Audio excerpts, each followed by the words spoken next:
Salut à toi. Alors aujourd'hui, je vais t'aider à mieux comprendre ce que sont les équations du premier degré. Alors tout d'abord, un petit rappel de ce qu'est une équation. Alors une équation, c'est euh, tout d'abord une égalité avec un membre de gauche et un membre de droite. Donc ce sont deux expressions mathématiques qui sont égales l'une à l'autre. Donc on va retrouver donc dans les équations en général, donc il y a une égalité comme on vient de dire, et en général il y a une ou plusieurs inconnues. Et ici dans notre cas il y en aura une seule. Souvent ça va être x, mais ça peut aussi être d'autres parties littérales comme a, b, c, d, etc. Alors ce qui est important d'avoir comme image à l'esprit, c'est qu'une équation c'est comme un équilibre. Donc, c'est-à-dire que si tu modifies l'entièreté, par exemple, du membre de gauche, admettons, on va le multiplier par 2, tu es également obligé mathématiquement de multiplier par 2 l'entièreté du membre de droite, donc l'expression qui se trouve à droite. Et alors, pour avoir une image en tête, moi je trouve que celle de la balance, c'est vraiment la meilleure qu'on puisse avoir, puisqu'en fait, une équation, c'est comme une balance qui doit être en permanence équilibrée. Et donc, si tu augmentes de 2 ce qui se trouve dans le plateau de gauche, tu dois augmenter également de 2 ce qui se trouve dans le plateau de droite. Même chose de la même manière, donc si tu divises, si tu ajoutes ou si tu soustrais. Donc, bien avoir cette image en tête qu'une équation, c'est comme une balance, c'est toujours équilibré des deux côtés. Okay ? C'est super important pour la suite. Alors, donc ici, dans notre cas, on se focalise sur les équations du premier degré. Donc, on a bien, ça reste une équation, donc on a bien une égalité, on a une inconnue, c'est souvent représenté par x. Et donc, c'est une équation du premier degré, degré 1. Donc, ça signifie en fait que, du coup, l'exposant qui va se trouver sur l'inconnu, l'exposant le plus élevé, c'est 1. Donc c'est pour ça qu'on aura x, sous-entendu x exposant 1. Donc ici par exemple, 2x moins 1 est égal à 2. Donc ici notre inconnu c'est le x. Et son exposant c'est 1. Et alors, donc voilà ici l'inconnu c'est le x. Le membre de gauche ici pour le moment c'est 2x moins 1 et le membre de droite c'est 2.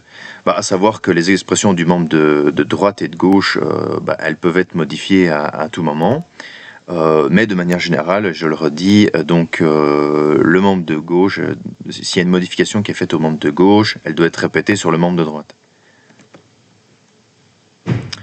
Alors, on va continuer avec cet exemple pour la résolution.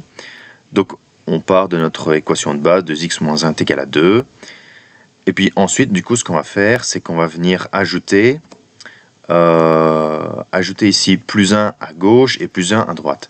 Alors pourquoi est-ce qu'on fait ça? Donc ici la stratégie, c'est d'avoir tous les termes qui contiennent l'inconnu, donc ici les termes en x, de les garder ici à gauche du signe d'égalité et tous les autres termes à droite, pour en fait, parce que le but de l'opération, la stratégie finale, c'est d'avoir une valeur pour x. Donc x est égal à quelque chose, d'isoler x. Et donc, comme je le rappelle, donc c'est vraiment l'image de la balance. Donc on ajoute plus 1 à droite pour ici compenser le moins 1. Et on doit également ajouter plus 1. On ajoute plus 1 à gauche pour compenser le moins 1. Et on ajoute également plus 1 à droite ici pour équilibrer l'équation. Donc ici, on continue. Et alors, donc on obtient 2x est égal à 3. Pourquoi? Parce que, du coup, à gauche, moins 1 plus 1, ça fait 0. Donc il nous reste 2x. Et pour le membre de droite, 2 plus 1, ça fait 3. Alors ici, on se retrouve avec 2x et pas x. Du coup, qu'est-ce qu'on peut faire? On peut diviser par 2 le membre de gauche. Donc on aura 2 divisé par 2, ça fera 1. Donc il ne restera plus que x. Et donc on doit aussi diviser par 2 le membre de droite. Voilà. Donc on divise les deux membres par 2 au final pour obtenir notre x qui est égal à 3 demi. Et alors, pour écrire ça vraiment de la manière la plus correcte, on écrit donc S pour solution est égal entre accolade à 3 demi.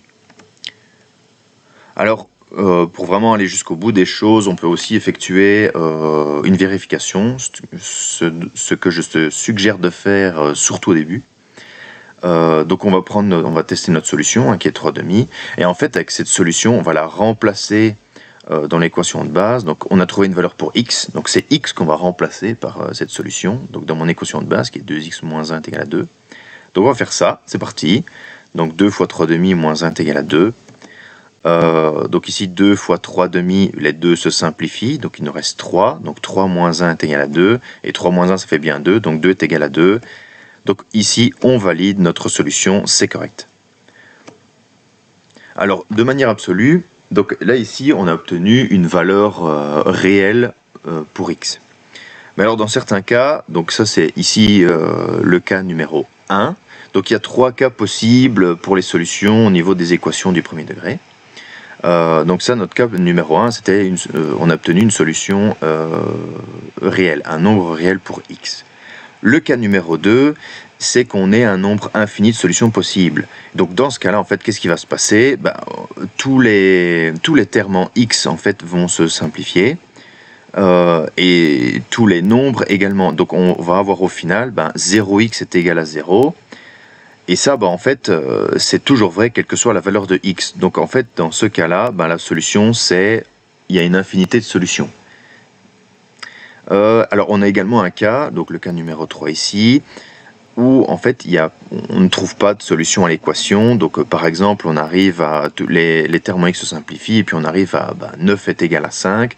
C'est une équation qu'on va dire impossible. Voilà, donc ça ici c'était pour un résumé rapide concernant les équations du premier degré. Alors, donc ici la présentation, tu peux retrouver ça gratuitement, je mettrai le lien bien entendu. Et alors, ce que je vais aussi créer bientôt, et je rajouterai le lien plus tard, c'est alors une fiche synthétique pour la révision, une fiche d'entraînement des exercices et les corrigés d'exercices. Voilà, d'ici là, si tu as des questions, n'hésite pas. Et je te dis à plus pour un autre sujet.